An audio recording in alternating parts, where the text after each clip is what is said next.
in. Hi, this is Matt Donegan from Challenger Stories. I'm here with Tina Patel, who's a director from Architecture Home. That's an agency connecting architects with the public. Tina, how do you go about doing that? So it's a little bit of a marketing exercise. And essentially, it's almost like a dating agency for homeowners looking for an architect. Quite often, it's not a sort of undertaking that you take on very often. And people don't know where to look for one. Yeah. And so the idea of the business is to effectively connect you with the right architect for your project. Yeah, it's finding an architect's a real challenge because they can be, it's a very personal service. Architecture it's a huge investment for the majority of people. It's going to be, kind of life savings type. And whether it's an extension or a new build, you're putting a lot of faith into it. So how does Architecture Home bring two sides together and pair people up? Is it like a dating app, or how does it work? Well, pretty much, yeah. And like I said at the very beginning there, it's sort of dating agency for people looking for an architect. But it's very much more than that. It's kind of removing some of the hurdles that people fear around taking on an architect. So sort of first thing that we talk about is sort of like, let's not take on a relationship that lasts for 3 years, because often it does. Oh. Let's look at it from a perspective of how do we break this down into small chunks where you're not committing forever. And so it's a pay-as-you-go service, very flexible. We start with a small sort of 4-hour session or a 7-hour, depending on what you're doing. And that, for a fixed fee, gives you a sense, do I actually get on with this person? And it's like your first drink with somebody. Sometimes it works and sometimes it doesn't. But because we're the matchmaker and there is an intermediary a little bit better than a sort of, algorithm just saying that this is your local architect, we know that the people that we connect you with are likely to be a good fit. Yeah, perfect. I mean, let's talk more about Architecture Home, because the offering doesn't stop there, doesn't it? No, it's not just a kind of dating app, because that's almost like a fancy directory. Yes. Your service extends a lot further than that, doesn't it? And I know there's a lot of benefits here for any architectural practice. So tell me more about what you do. So essentially with the business, it's about sort of architects love doing architecture, right? Most architects, and mostly with most professions, they go into it to do what they're very good at. Somewhere along the way, you decide to start running a business, and then before you know it, you're bogged down sort of doing marketing, you're doing sort of admin, and you spend more and more time doing the things that you never really set out to do. As a small architectural practice in this instance, we just find that there's a lot of wastage in that process. So you've got 10 different architectural practices all vying for number one spot on Google. None of us are winning. The only person that's winning out of that is probably Google to an extent. And so it's about kind of pooling resources, doing things far more efficiently in the business so that the professional can go back to doing what the professional enjoys doing. Yeah, absolutely. Which is designing, which is exactly creating amazing spaces for their clients. Is that the whole service, or is there more to it than that? There's a little bit more to it. So we essentially take on all of the crappy stuff that most people don't want to do, or most architects don't want to do. So we do all the invoicing, we connect you with the client. We're almost the buffer, the intermediary with the client. So if a client's got a small issue, you're not dealing with them, you're not addressing that. There's a kind of whole kind of system at the back end that effectively makes the process a lot easier. We want to create a kind of network of architects that is effectively pooling on their resources. So if somebody's on maternity, we can take on their projects because we can pool it between people that know each other and trust each other, so that you're not in isolation as a small architectural practice. Because often architectural practices are 1 or 2 man sort of teams, and it's about making that process a little bit easier, but making sure you're not drowning in admin, essentially. So all businesses essentially do 3 things. Yep. They market and sell a product or service, they deliver the product or service, and then they count and distribute funds. That's it. Yep. That's pretty much what every business does. Well, it is what every business does. However, from my experience, what we find is that the vast majority of businesses are pretty bad at the marketing and selling. That's an Achilles heel. And particularly when you've got professional services, you've got technicians, you've got someone who's coming from a doing the do background. Exactly. They are an operator in their space. Running a business is, of course, a completely different thing. When you run a business, your job is to run the business, is not to design a house. So you guys are taking that 1/3 of the business, the marketing and selling a product or service, and you're effectively taking that away and a little bit of the back end as well, aren't you? The counting and distributing funds. Exactly. So again, allowing the architects to focus on what generally most architects want to do, which is designing great people. And it goes back to that connection with the humans that we're dealing with, the homeowners in most instances. They also want to make sure that their architect is doing work on their projects. The number of homeowners we speak to is like, what is it you're doing? Why is it taking so long? Oh, I had to sort this out with my web developer. I had to sort this out with that. And so we're taking away that pain. We've got a portfolio of backing. It's been a business going for about 25 years. So you've effectively got a lot of ground sort of foundational work done. So when you're a potentially new practice, you've got somebody that's kind of got your back in that kind of navigation zone. And as the business or as Architecture Home grows, our intention would be that we take on more of those chunks that all businesses have to do, whether it be the recruitment, the insurance, all of those things. So we're like an admin agency for architects, and it's a model that could replicate for other types of businesses. Yeah, that's very forward thinking. So the Architecture Home wasn't originally your concept, was it? You've acquired the business and now you're growing it. And your background is what? So I trained as an architect, and I'm probably one of those rare breed architects that I don't enjoy architecture as much as I enjoy running a business. And I like problem solving on actually, how do we fix this? How do we fix that? So architecture is a bit about problem solving, but I like the problem solving of fixing the issues in a business. Why are we all drowning in the same problems as business owners? How do we kind of unlock it? It's an interesting concept, really, because let's be frank, it's a loaded question. I know your background. You're formed architect is your practice.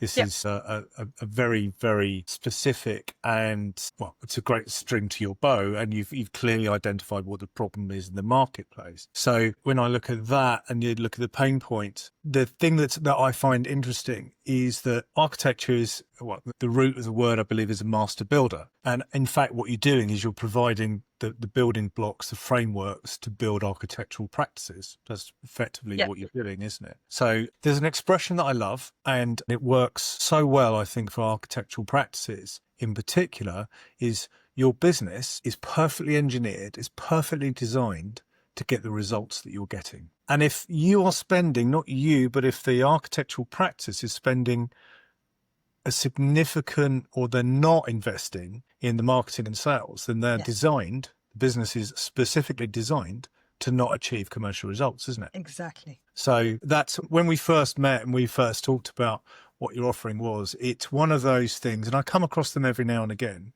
where you think, problem, solution. If someone isn't doing this already, someone needs to. The vast majority of architectural practices and actually professional services that I come across are pretty terrible at marketing. So you've taken that pain away. Love it. Love it. So your background and your joy in the business is designing solutions to problems. What are the challenges around developing architecture? So I think one of the, obviously we're dealing with people with preconceived ideas, right? And you're coming in trying to not necessarily be a disruptor, but just disrupting the way that people think about it. So many architects, we get all of our work through referrals. Yeah, great. But if you want to grow, how do you do more? How do you push that a little bit further? And that's really interesting. So you kind of look at all of these things. Speaking to architects, they all moan about the same thing. And this is the same with any profession, right? You go into a room full of lawyers and they'll all be talking about, I wish we didn't have to do this. I wish we didn't have to do this. Or you go into a room, I regularly have conversations with my chiropractor about how chiropractors all moan about the same stuff. And so you realize in all industries, there's like this common strand. She just wants to massage somebody's neck in the same way that most architects just want to draw beautiful buildings, right? Maybe part of your service offering could well be how to deal with planners.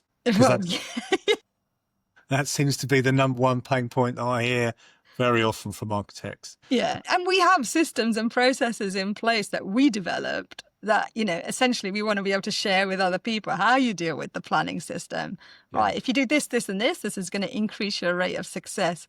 Let's just follow a formula, but let's not let everybody reinvent the formula, because that's when it's really laborious, right? And I find if you look at sort of, even in London, and there's so many small architectural practices, why is everybody working to find a different way to kind of overcome the same issues. That seems silly to me. It's for what is effectively creative engineering. It's not something that should be commoditized. The design process should not be something that's commoditized. But of course, what happens with businesses who are very good at sales and marketing is that they tend to look at commoditizing their offering. They bring down their price point. They're not selling on value, they're selling on price, and they're getting very frustrated at the fact they're not quite achieving the billings that they need to justify their fees, because the end user is always very, very price sensitive. So yeah, of course, that's part of the process. So if you take bits of the process out that are a massive time drain for architects, then they can spend more time delivering value and less time doing the admin that detracts from the value and effectively takes their profits away. So that's why I really like what you're doing, is because it's a very, very, very well recognized pain point for the industry that you're in. And actually, let's be blunt, you can expand that further into other industries. Exactly. Yeah. So is that the plan with Architecture Home? You're planning on, you've got a great beachhead, you've got a real niche in what you do. Yes. Very, very specific, got a real strong pain point. What about the growth? Where's the growth going to come from? Yeah, so essentially is kind of nail it with the architectural ecosystem. So from the point that you start a practice all the way through to running it, and also in retirement. So, again, most professional services, there needs to be sort of runoff covers and things like that. So actually, can we pick up a established practices kind of, client base, and they get return on that money whilst they're in retirement, rather than what most people think, God, I can never retire. Most architects are like, I can never retire. I've got an insurance bill to pay and I've got these things to do. So you take out that whole life cycle of a practice and you effectively solve each problem along the way as you go. Wow. And then you do the same thing for other industries. And if you can do that for one, I think, as you said, all the pain points in most businesses are very, very similar. Yeah. So you just take it and then you replicate that kind of process. But we want to nail it for the architects first, I think, is the key. Yeah. No, it's right. Because there's, as we just described, and as the previous conversations that we've had, systemization is one of the fastest routes to profitability. So if you systemize your sales and marketing, and if you systemize your processes and systems that run jobs, their delivery inside the business, and you systemize your finances, then you're going to take out a huge chunk of time and you could be doing more profitable things. So actually it's reducing pain points across multiple industries, which is fantastic. What's the biggest challenge then in bringing architectural practices onto the platform, into your business, engaging with new clients, new customers? I guess for them, it's kind of fear. They're quite alien to, hold on a minute, how do I do marketing as a starting point? And we kind of say, look, we take this pain away from you. And then it's that kind of monthly ongoing cost and that committing to that. And yet, so we break it down in a way to say, actually, just think of us as your little marketing agency, if you like, and you can get regular work off the back of it, which allows you to do the work you want to do.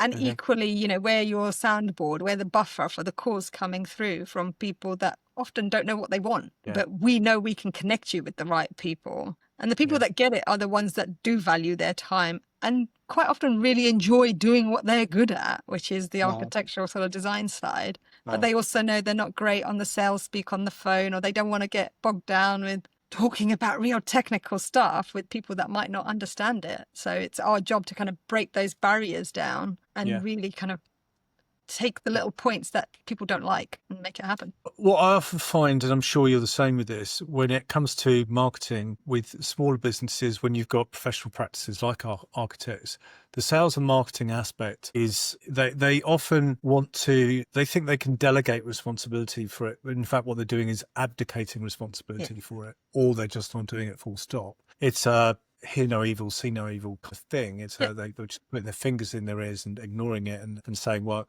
I've built my practice on referral recommendation. That's a great way of saying, I can't scale my business. Yes, exactly.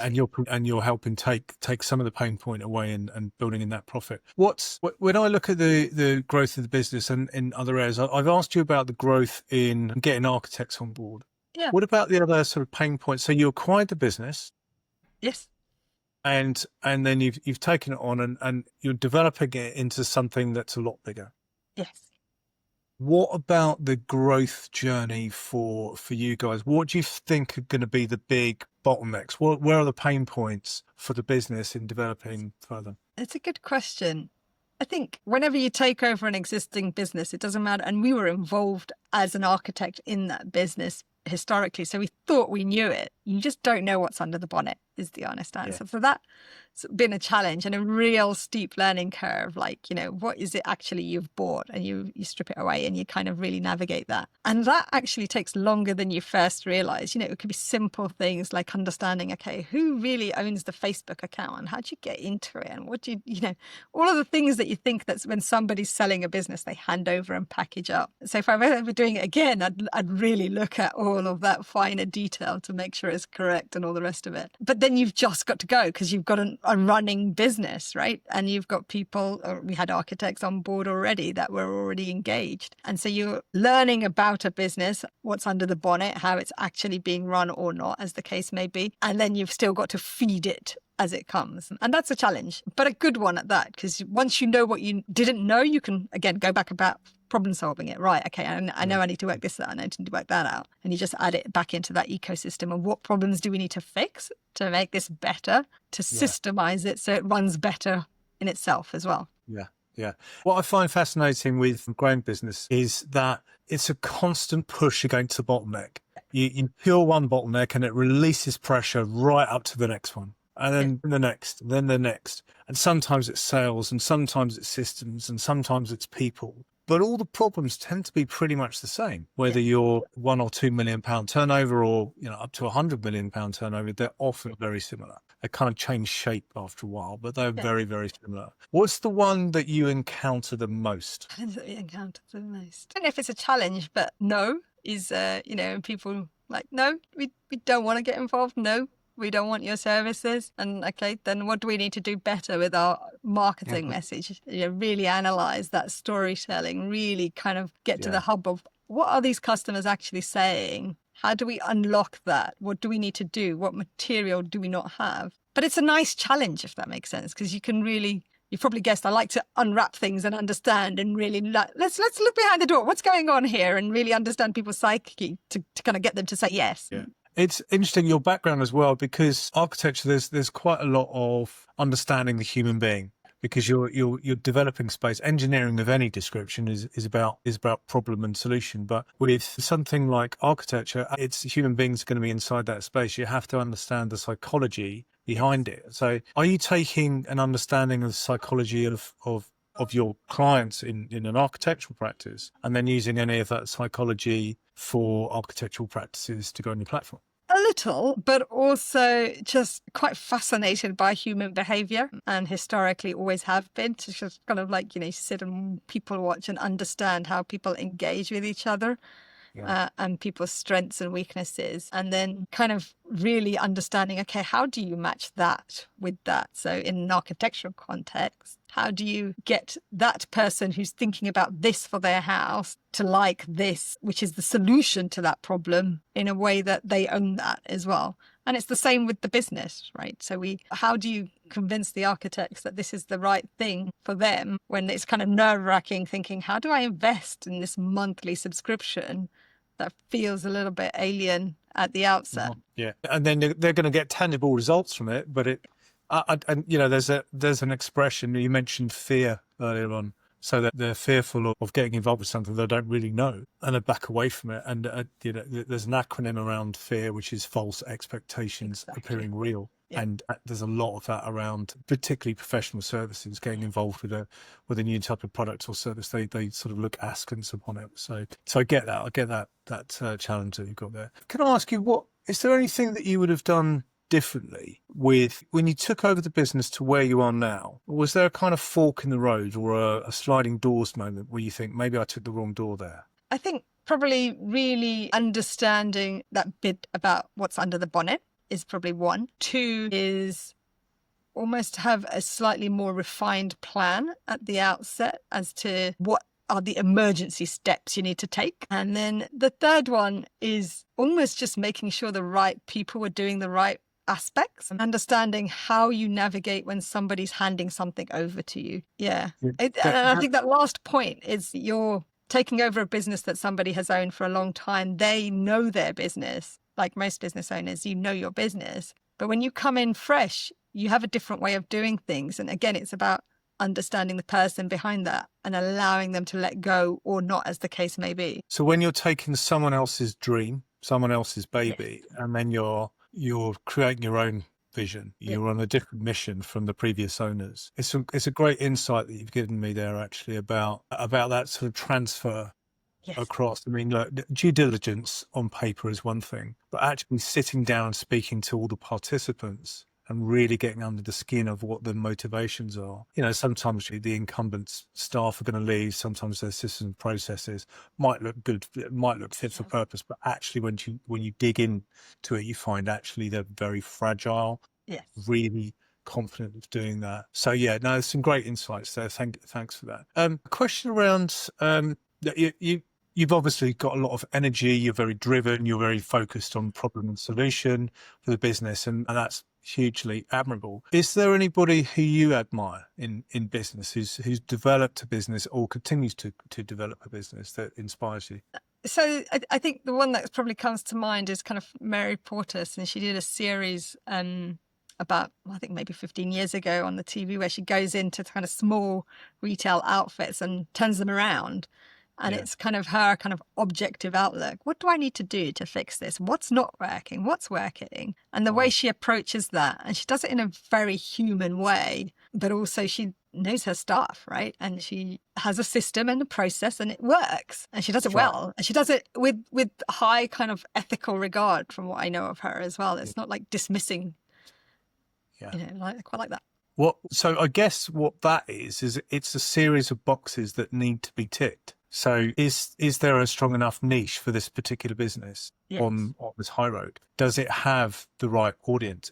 Does it present itself in the right way? Does it present itself in the right way to the right customer? All those kind of aspects have to be designed in, but they're still a tick box. There's still unless you've got this, you haven't got it. So yeah, that's a great insight as well. And I said, I mean, Mary Porter's fantastic what she does, obviously, and huge success over the years.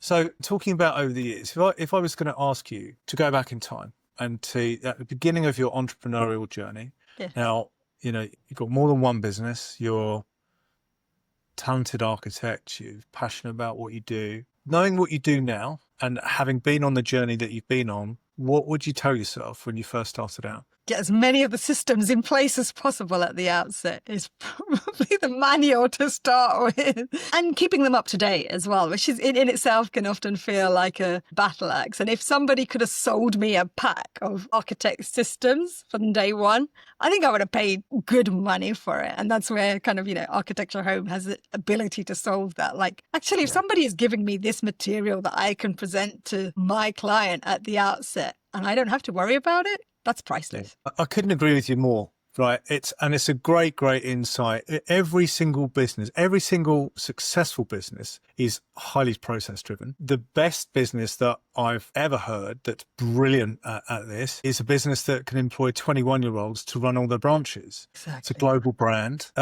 That's McDonald's. Now, I'm not a big fan of McDonald's product. I don't eat in restaurants, but it's consistent. Everybody knows exactly what they're going to get when they walk in and walk out of McDonald's. It can be run with a small number of trained staff because the systems have been made so basic. And I look at that, and then the standard operating systems, SOP, standard operating processes and procedures inside a business are critical. The great irony is you mentioned this for architects, but every single business, every single successful business that I've ever come across employs an operating system that is the same operating system across every single business I've ever come across. It doesn't really vary. No. You know, are you hiring the right type of people? How are you recruiting them? Do you recruit on values? What's your planning like? How do you plan? What do you measure? Do you measure? All those different basic things are fundamentally the same, and that's exactly what you're saying. Get those things in place, and life becomes easy. But without them, it's really tough, tough. So great insight. Thank you, Tina. I really appreciate that. We've discussed systems before, so I'm completely aligned with you. And congratulations on that. So, Thank you. So look, I've got one last question, and it's back to Architecture Home. And it is in, say, in 5 years' time. What's your vision for what Architecture Home is going to be doing? Where are you? How many clients have you got? What's the size of the business? So we want to be the go-to architectural agency for homeowners to connect them with architects. But in terms of architects, I want it to be a recognizable name in the industry that basically says, yes, we've got people wanting to sign up because we're taking their pain away as a small business at every stage of their business. Excellent. Okay, that's brilliant. That's a proper mission. It's the mission to be on that. Brilliant. So, Tina, thank you so much for your time today. I'm definitely going to be using Architecture Home. I'm looking for one myself at the moment. Brilliant. So Come and I'll be experience it. exactly. I'll definitely be doing that. And I meet with lots of different architects, and it's I will definitely be telling all those guys about you. I think it's a great service. It's a great business, and I congratulate you on having lived the pain and then finding the solution and then developing the solution and expanding it. So, Tina Patel, thank you so much for your time today. Goodbye. Thank you very much. It's been a pleasure.